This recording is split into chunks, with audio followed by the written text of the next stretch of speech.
සුදර්ශී ආයතනය ශ්‍රී ලාංකීය කලාකතේ කොයි කවුරුත් දන්න සිංහල සංස්කෘතික ආයතනය සුදර්ශී ආයතනය. සුදර්ශියේ නුගගහ යටට නොගිය කලාකරුවෙක් ඇද්දයි මට හිතා ගන්න බෑ. ඒ තරමට සුදර්ශිය කලාවට ගහට පොත්ත වගේ තමයි. සුදර්ශී ආයතනයේ ව්‍යවස්ථාවේ හැටියට වසරකට වරක් එහි සමාජිකයන් අතර ඡන්දයක් පවත්වලා ඒ ආයතනය මෙහෙවන්න කොටසක් තෝරබේර ගන්නවා ආයිබුවන්ට. හැබැයි මේ ඊයේ පෙරේද පැවති ඡන්දේ පැවැත්ුනේ ආයිබුවන්ට අවුරුදු 2කට පස්සේ. ඒ කියන්නේ ආයිබුවන්ට ව්‍යවස්ථාව අනුව නියමිත පරිදි ඒ කටයුතු සිද්ධ වෙන්නේ නැහැ කියන එකනේ නේද? කොහොම වුණත් ආයිබුවන්ට 2026 අවුරුද්දට ඡන්දයක් පැවැත්ුණානේ. අපි බලමු මේ ඡන්දෙන් කවුද තේරීපත්ුනේ කියලා. සමාජිකයන්ගේ බහුතර කැමැත්තෙන් තමයි ආයිබුවන්ට ඒ තනතුරු වලට පුද්ගලයෝ පත් වුනේ.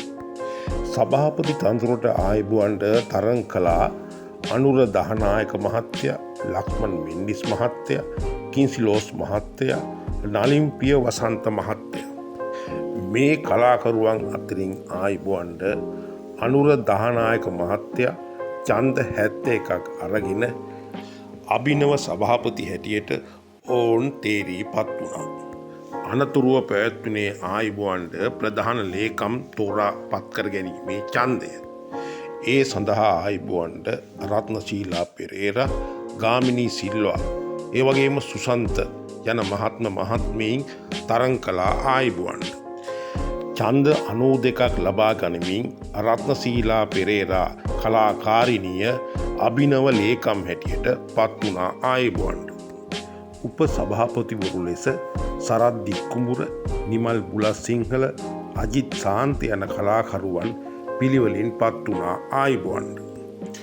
උප ලේකම් ලෙස දීපාල් ගුණරත්න කලාකරුවද, බහන්ඩාගාරික ලෙස චලින් මනුරංග කලාකරුවද, සිනමා අනුමණ්ඩලය සඳහා අජන්ත අලහකෝන් කලාකරුවද, නැටුම් අනුමණ්ඩලය සඳහා නලින් මලිගස්පේ කලාකරුවද, නාට්‍ය අනුමණ්ඩලය සඳහා ඩේමියන් පෙරේරා කලාකරුවද, ජනසම්මත සාහිත්‍ය සඳහා ජනප්‍රිය ජයසිංහ කලාකරුවද, හස්තකර්මාන්තය සඳහා දිනේෂ් ජයසාන්ත කලාකරුවද මේ ඡන්දේදී තෝරාපත් කරගත්ත ආයිබුවන්ට. තිරය පිටුපස YouTube නාලිකා වෙනුවෙන් කටේ ගුරා මේ හැමෝටම සූපතනවා ආයිබුවන්ට. ඕන් ඉතින් සෙස්ස පස්සට.